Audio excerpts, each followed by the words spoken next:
If you have ever used SpotMe on Chime, you already know how helpful it can be when you need a quick cushion for small purchases. Still, there are moments when you may want full control over your account and prefer not to use SpotMe at all. Maybe you are trying to budget more strictly, avoid overdrafts completely, or simply pause the feature for a while. In this video, I will walk you through whether you can turn SpotMe off on Chime, how the settings work, and what actually happens to your account once you switch the feature off.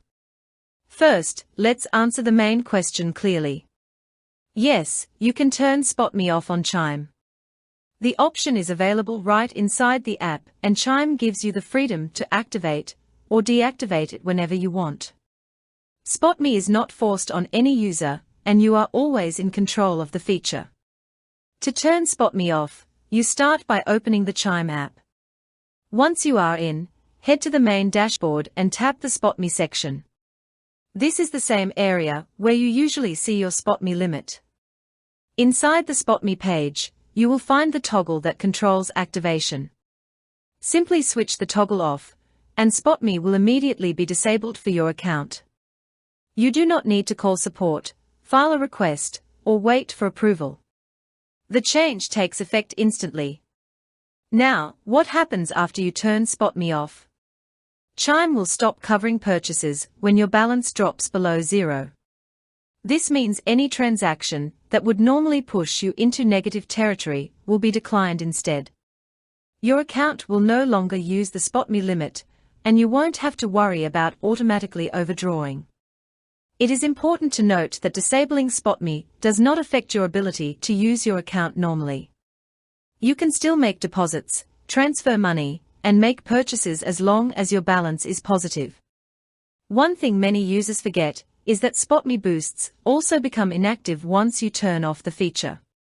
If your friends normally send you boosts to increase your limit, those benefits will pause as well.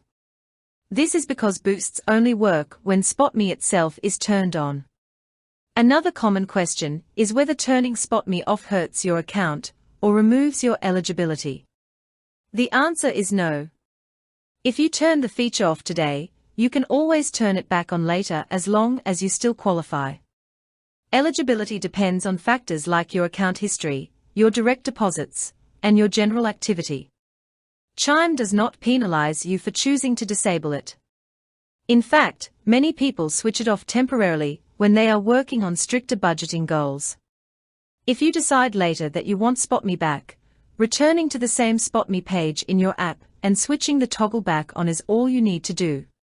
If you still meet the qualification criteria, your limit will reappear, and you can go back to using the feature immediately. There is another small detail many people do not know.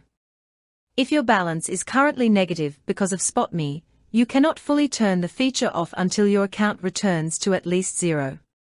Once your balance is back in the positive, the toggle will unlock and you can disable SpotMe normally.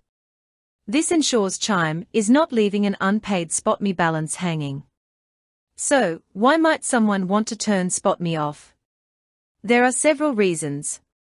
Some people want to avoid any form of overdraft. Others are working toward savings goals and do not want to be tempted to cover purchases that go beyond their budget. Some are preparing to apply for loans or financial products and want to demonstrate tighter spending control.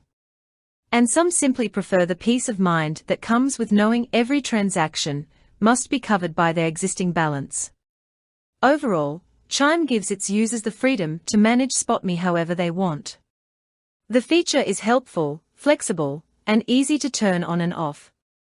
If you have been considering whether disabling SpotMe is right for you, now you know exactly how the process works, what to expect, and how to switch it back on later if you choose. That is the full guide. If you found this helpful, make sure to check your SpotMe settings, adjust them to match your current goals, and always keep your financial habits aligned with what works best for you. With that said, thanks for watching and until next time.